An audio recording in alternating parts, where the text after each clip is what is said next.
समान स्वर्ग और वैकुंठ से बराबरी नहीं कर सकता है। उस अवधपुरी में राम का जन्म हुआ है, उसी अवधपुरी में। है प्रेमियों, जन्म भूमि मम पुरी सुहावनी, यानी उसी अवधपुरी में मेरा जन्म हुआ। कौन कह रहे हैं? भगवान राम कह रहे बात। यानी उसी अवधपुरी में मेरा जन्म हुआ है और उसी अवधपुरी के उत्तर दिशा में उत्तर दिश पर सरजू पावन, उसी अवधपुरी के उत्तर दिशा में पावन पवित्र सरजू नदी बहती है। और वही उत्तर दिशा में सरजू पावन नदी जो बह रही है, उस नदी में जो स्नान कर लेता है, जा मज्जन ते बिना ही प्रयासा, मज्जन माने होता स्नान, जा मज्जन ते बिना ही प्रयासा मम समीप नर पावहि वासा, यानी मेरे समीप निवास कौन पाता है? जो उस उत्तर दिशा में जो सरजू नदी बहती है उसमें जो स्नान कर लेता है, तब तो मेरे समीप आ पाओगे। वरना इस दुनिया में चाहे यहां भटकते रहो, मेरे समीप कभी नहीं आ पाओगे। अवधपुरी के उत्तर दिशा में जो सरजू नदी बहती, वो सरजू नदी नहीं है जो अवधपुरी के उत्तर दिशा में बह रही। स्वामी जी महाराज कहते थे, बच्चा ये काल का देश, काल का काम है जीव को फंसाना, यानी संसार से जीव निकलने न पाए। आज काल का ये फैलावा, कबीर साहब जब धरती पर आए थे और सच्ची बात को बताना लोगों के बीच में शुरू किया, तो काल भगवान आए और हाथ जोड़ करके कहने लगे, मालिक अरे आप मेरी सृष्टि में आ गए हो, मेरे इस देश में आए हो और जीवों को भेद बता दोगे तो ये सारे के सारे जीव अपने देश चले जाएंगे। मालिक कुछ हमको वरदान दे दो। कहा क्या चाहिए? तब उन्होंने वरदानों को मांग लिया। कहा जो स्वेच्छा से तुम्हारे कहने से मान जाए उसको ले जाना, और संत ही केवल इस संसार से ले जाते हैं अपने देश, वरना इस संसार से कोई निकलने नहीं दे रहा, कोई नहीं निकलने दे रहा है। जब उन्होंने इस वरदान को ले लिया, कहा मालिक कोई चमत्कार मत दिखाना, कोई चमत्कार मालिक मत दिखाना। अगर एक बार एक चमत्कार स्वामी जी महाराज दिखा दिए होते तो दुनिया पीछे लग गई होती प्रेमियों। लेकिन इनका काम होता है अंदरूनी तुम्हारे अंदर सतरूप दिखाते, अंदर ही अंदर काम। जब इनकी बात को मान लेते हो तब पहचान हम लोग अगर अपने गुरु की ना किए होते तो आज सभी पहर के ना घूमे होते। इसीलिए तुम्हारे अंदर एक हट के अंदर पहचान बना देंगे, आपको जना देंगे। धुरधाम के वासी अविनाशी निज मौज से जब जब आते हैं, भूले जीवों पर प्यारे गुरु तब खूब दया बरसाते। इनकी मौज होती है धूमधाम से तब आते संसार में। निज पिंड से प्यार करा करके घट में सतरूप दिखाते हैं, मन माया के पद तीन छोड़ा। ये मन और ये माया जो इन आंखों से आप संसार में देख रहे हो, इन आंखों से आप जो कुछ देख रहे हो, अरे प्रेमियों यही मन और माया के तीन पद है, यानी तीन लोक, ये अंडी लोक, ब्रह्मांडी लोक और पिंड लोक। यानी इन तीन लोगों के अंदर जब तक रहोगे आपका भला नहीं होगा।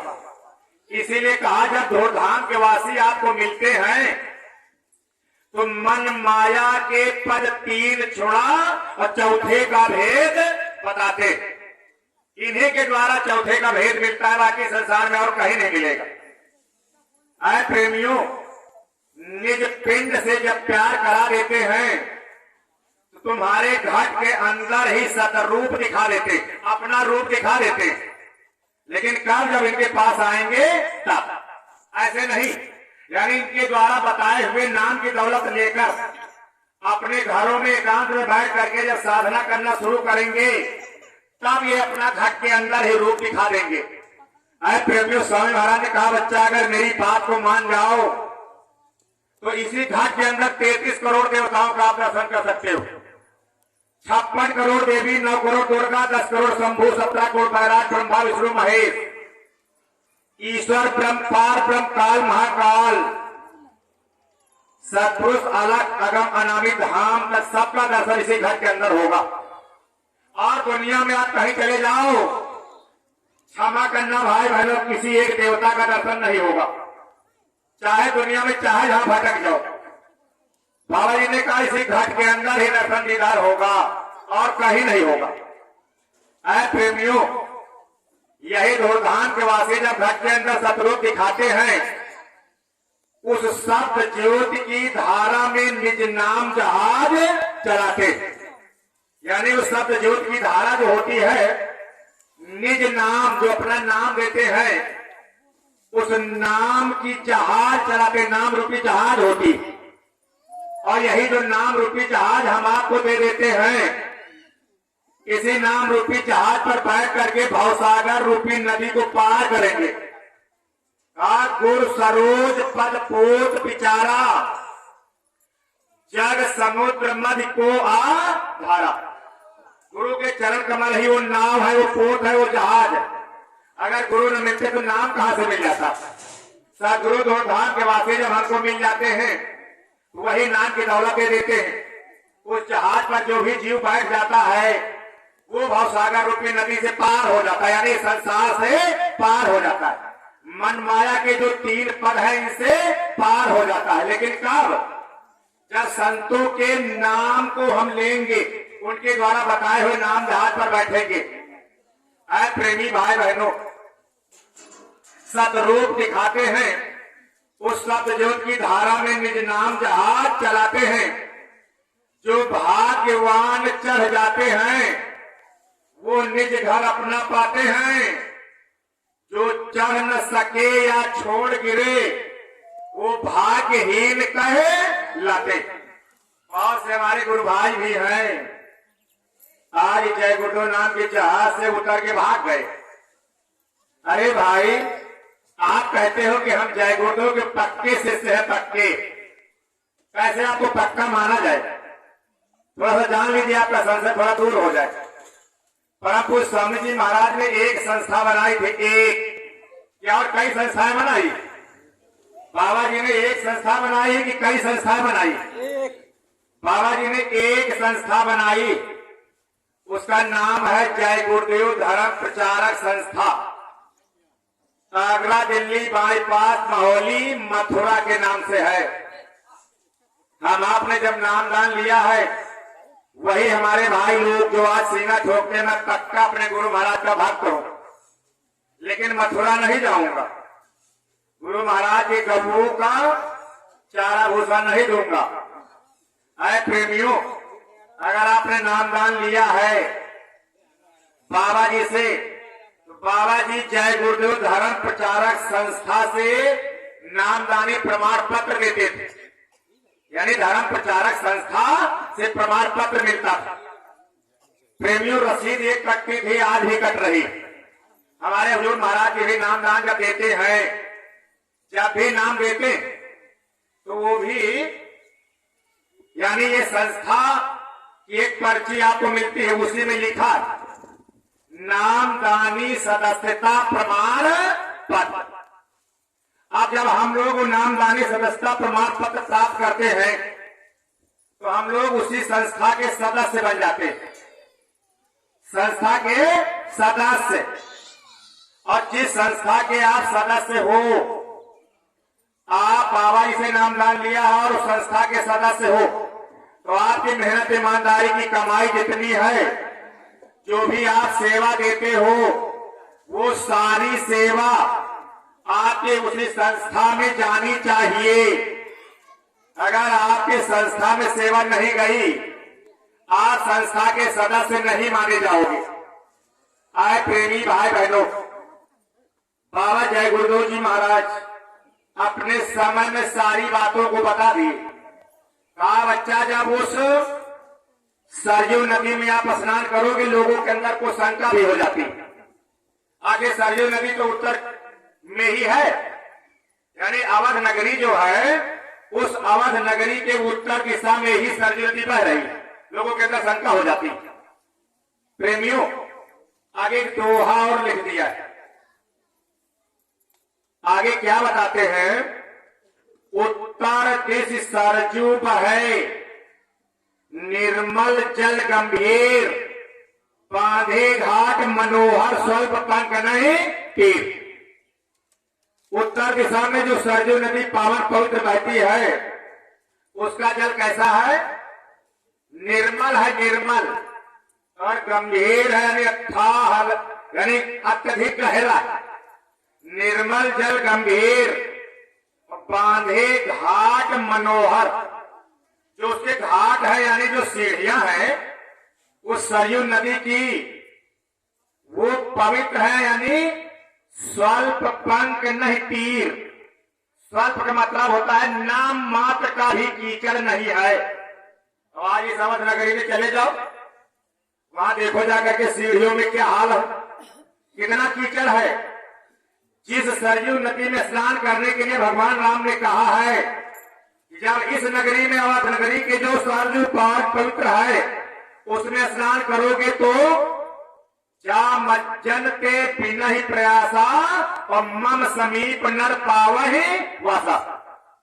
जो इस पावन पवित्र सरयू नदी में स्नान करता है वो मेरे समीप आ जाता है, वही मेरे समीप आ पाता है। जब तक इस सरयू नदी में आप स्नान नहीं करोगे तब तक मेरे समीप आ नहीं सकते हो।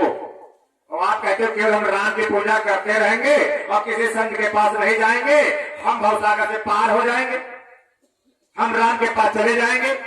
साफ साफ राम ने कह दिया, जब तक इस सरयू नदी में, जब तक इस गंगा में आप स्नान नहीं करोगे तब तक मेरे समीप वास नहीं पाओ, यानी मेरे समीप आप नहीं आ पाओगे। आप बताइए ये सरयू नदी का भेद कौन बताएगा? क्या जीवन भर आप इसी सरयू नदी में स्नान करते रहोगे? आए प्रेमियों, लोमस ऋषि ब्रह्मा संवाद पढ़ लीजिएगा उठा करके, हमारे हुजूर महाराज जी समझाते। आए प्रेमियों, जीवन भर इसी में जल के जीव बनते रहे लोमस ऋषि, जब तक स्नान किए जल के जीव बनते रहे। इसका मतलब ये होता है, बाबा जय गुरुदेव जी महाराज ने कहा, बच्चा जो नाम की दौलत महात्मा देते हैं वो शब्द रूपी, शब्द स्वरूपी सदगुरु होते और शब्द का आपको ज्ञान बताते। ये आवाज यानी शब्द कहां से निकल रहा है? ये जीवात्मा से निकल रहा है। जब इस जीवात्मा का सारा भेद बता देते हैं, ये राम भक्त रूपी गंगा की धारा और सरयू त्रिवेणी, ये 24 घंटे आपके घट के अंदर वो मालिक की आवाज आ रही है। वही है सरयू, वही है त्रिवेणी, वही है संगम, वही है राम भक्त रूपी गंगा की धारा। प्रेमियों, भगवान राम ने कहा जब उस गंगा की धारा में, सरयू में आप स्नान करोगे तब मेरे समीप आ पाओगे। अच्छा एक बात ये बताओ, किस राम की पूजा करनी है आपको? किस राम की पूजा करनी? क्या अवध के राजा राम की पूजा करनी? बाबा जय गुरुदेव जी महाराज ने कहा, प्रेमियों जब संत मिलते तो सच्चाई का बोध कराते। एक राम दशरथ का बेटा, एक राम घट घट में लेटा, एक राम है सकल पसारा, एक राम सबसे है न्यारा। यही संसार का फसाव। प्रेमियों, 4 राम बता दिए गए, यही में भ्रम जाते हैं लोग, लेकिन संत इसका भेद बता देते हैं कि अलग अलग राम हैं। एक तो राम अवध नगरी में आए थे, इस शरीर को धारण किया था, जो अयोध्या में आए थे धरती का भार हरण करने के लिए। दूसरा, आपके अंदर ये जीव आपके घट घट में है। तीसरा, जो 3 लोग के मालिक है वो है राम। चौथा, उनसे भी एक ऊपर है, वो है राम। जग में 4 राम है, 3 राम व्यवहार और एक राम निज सार है, ताको करो विचार। का जो सार यानी असली राम है, जब उनका विचार करोगे तब जाकर के तुम्हारी जीवात्मा का कल्याण होगा, यानी अमर लोक आप पहुंच पाओगे।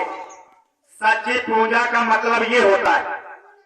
आप जब उन राम के पास जाना है तो समय के संतों के पास आना पड़ेगा। यही समय के संत उस सरजू त्रिवेणी में स्नान करने का तरीका बताएंगे, कैसे आपको स्नान करना है। प्रेमी भाई बहनों, अब एक व्याख्यान आता है, देखो सुना देते हैं। मुद मंगलमय, कई जगह रामायण में प्रमाण लिखा हुआ है। मुद मंगलमय संत समाजो, जो जग जंगम तीर्थ राजू, आनंद और कल्याणमय है संतों का समाज। आनंद और कल्याणमय, जो जग जंगम, जो इस संसार में चलता फिरता तीर्थराज प्रयाग। कौन तीर्थराज प्रयाग है? ये संतों का समाज, ये चलता फिरता तीर्थराज प्रयाग।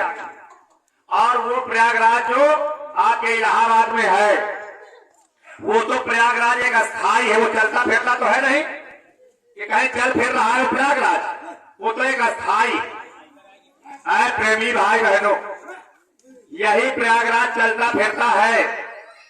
और जब इस चलते फिरते तीर्थराज प्रयाग में राम भक्त जह सुरसई धारा, सरसई ब्रह्म विचार प्रचारा। राम भक्त रूपी गंगा की धारा बहती है, यही चलते फिरते तीर्थराज प्रयाग में। हम लोग जब उस गंगा की धारा में स्नान करेंगे, तब जाकर के जीवात्मा अपने देश जाएगी, अमर लोक जाएगी। प्रेमियों, इसके लिए हनुमान जी ने भी कह दिया। अगर हनुमान जी की हम पूजा करते हैं तो हनुमान जी ने भी बता दिया है। बाबा जी ने बताया था, हनुमान जी ने क्या बताया जान लीजिए। कह हनुमंत विपद प्रभु सोई, और जब लग सुमिरन भजन ना होई। यानी उस गंगा की धारा में स्नान करने के लिए आपको सुमिरन ध्यान भजन करना पड़ेगा, यानी साधना करनी पड़ेगी। और जब साधना करोगे, साधना कौन करने का तरीका बताएंगे? संत बताएंगे। जब साधना करोगे तब आप राम का दर्शन होगा, यानी सबका दर्शन हो जाएगा, सबका कोई बाकी नहीं रह जाएगा। और ऐसे पूरे जीवन आप रखते रहोगे, चाहे दुनिया में दौड़ते रहो, एक देवता के कभी दर्शन नहीं होंगे। बाबा जी ने कहा, संत जब तक आपको नहीं मिलेंगे तब तक आपका भला नहीं होगा, क्योंकि ये दौलत राम भक्त रूपी गंगा की धारा में स्नान करने का तरीका संत बताते हैं। ये दौलत संतों के पास होती, बाकी किसी के पास नहीं होती। ब्रह्मा जी आखिर में लोमस ऋषि को यही बात बताई। आए लोमस ऋषि, अब करो विचारा, संत शरण से होई उबारा। ब्रह्मा जी ने लोमस ऋषि को यह बात बताई। भगवान राम ने सबरी को भी बताया, कहा सबरी जाओ भक्ति करो, भक्ति संतों के पास मिलेगी। अरे प्रेमियों, जब सभी महापुरुषों ने संतों के विषय में बताया कि संतों के पास जाओ, अगर आपको सच्ची भक्ति करनी है तो, अपने वतन जाना है, अपने घर जाना है तो, और नहीं तो यही जीवात्मा इस संसार में जैसे पेड़ पौधे कीड़े मकोड़े आप बनते रहे, आप फिर जाकर के कीड़े मकोड़े बन जाओगे, फायदा क्या मिलेगा? मनुष्य शरीर पाना आपका व्यर्थ में चला जाएगा, कोई लाभ आपको मिलने वाला नहीं। केवल इस संसार में दौड़ते रहोगे, आखिर में लाभ आपका कुछ नहीं मिलेगा, यमदूत मार मार करके लेके चले जाएंगे। महात्मा जब राम भक्त रूपी गंगा की धारा में स्नान करने का तरीका बताते हैं, वही जीते जी शरीर से निकलने का तरीका है। जीते जी शरीर से निकलने का तरीका, वही ये तरीका है। बाबा जय गुरुदेव जी महाराज कहते थे, बच्चा, राम भक्त रूपी गंगा की धारा का मतलब यानी अपने घर में बैठ करके जो नाम संत देते हैं, उसी नाम का सुमिरन करना। आज कलयुग में आपको क्या नहीं करना और क्या करना है, साफ साफ शब्दों में गोस्वामी महाराज ने लिख दिया। कलयुग जोग जाग नहीं ज्ञाना, और एक आधार नाम गुण गाना। कलयुग में योग जग तप दान तीरथ व्रत उपवास से आपकी जीवात्मा अमर लोक नहीं जाएगी। साथ साथ शब्दों में लिखा, आपको दुनिया की दौलत तो मिल जाएगी। इस संसार में जो दौलत है, मकान, हवेली, बाल बच्चे, परिवार, कुटुंब, यार दोस्त, हवाई जहाज, गाड़ी घोड़ा, ये तो सब कुछ मिलेगा इनसे। ऐ प्रेमियों, का तीर्थ गए थे एक फल, संत मिले थे 4 और सतगुरु मिले अनेक फल। कहा कबीर विचार, अगर सतगुरु मिल गए तो अनेक फल का मतलब सब कुछ मिल जाएगा। आपका लोक भी बन जाएगा और परलोक भी बन जाएगा। तो इसलिए सतगुरु के पास आने में लाभ है कि दुनिया में भटकने से लाभ है। आज हमारे बाबा जी कहते हैं, बच्चा तुमको हम घर से नहीं निकालेंगे, ना आपको जंगल झाड़ियों में भेजेंगे, ना आपको अपने बाल बच्चों से हटाएंगे। हुजूर स्वामी जी महाराज कहते थे, बच्चा खेती बाड़ी, दुकान दफ्तर का जो भी आप काम करते हो, वो सारा काम आप करते रहो, लेकिन मेहनत और ईमानदारी के साथ काम करो, बरकत हम आपको दे देंगे। लेकिन ये काम 24 घंटे में 22 घंटे करो। वादा तो आपने किया है कि 24 घंटे करूंगा। कौन? ये दुकान दफ्तर का काम नहीं, भाजन अपने लिए कहा, हम अपने लिए 24 घंटे भजन करूंगा। बाबा जी ने सरल कर दिया, कहा 24 घंटे का तो वादा कर लिया। जब तुम्हारे ऊपर कोई तकलीफ पड़ती है तो आप डर के मारे 24 घंटे का वादा कर लेते हो, लेकिन इस संसार में आकर के बिल्कुल भूल गए। 24 घंटे का वादा करने का आपने कसम खाई थी, संसार में आकर के कसम खा लिया कि हम 24 घंटे भजन नहीं करेंगे। किसने आपको भुलवा दिया? यहाँ की माया ने भुलवा दिया। आपका मन यानी काल का एजेंट मन और माया बैठी, यही माया ने अपना नशा छोड़ दिया। माया के नशे में हम आप बेहोश हो गए। आए प्रेमियों, अच्छा ये बताओ, थोड़ा विचार करना। बहुत से भाई लोग ऐसे होते हैं जैसे जब रुपया पैसा धन दौलत नहीं होता तो सबसे भैया जय गुरुदेव, और जैसे ही रुपया पैसा इकट्ठा कहीं से मिल गया सब कुछ भूल जाते हैं, एकदम से कुछ नहीं पता लगता है। अगर कोई गुरु भाई मिला और पीछे से कहता भैया जय गुरुदेव, तब भी नहीं सुनेंगे। आगे खड़ा हो जाए तभी कहते फुर्सत नहीं है, थोड़ा जल्दी जा रहे हैं। ऐसा ही माया का नशा होता। बाबा जय गुरुदेव जी महाराज ने कहा, बच्चा माया ने तुझको बहकाया। इस संसार में जब आते हैं वादा करके 24 घंटे का, और माया ने तुझको बहकाया, संग न जाए तेरी काया। यानी माया के नशे में हम लोग भूल जाते हैं, हमको कुछ याद नहीं रहता है। इसलिए प्रेमियों, अब की बार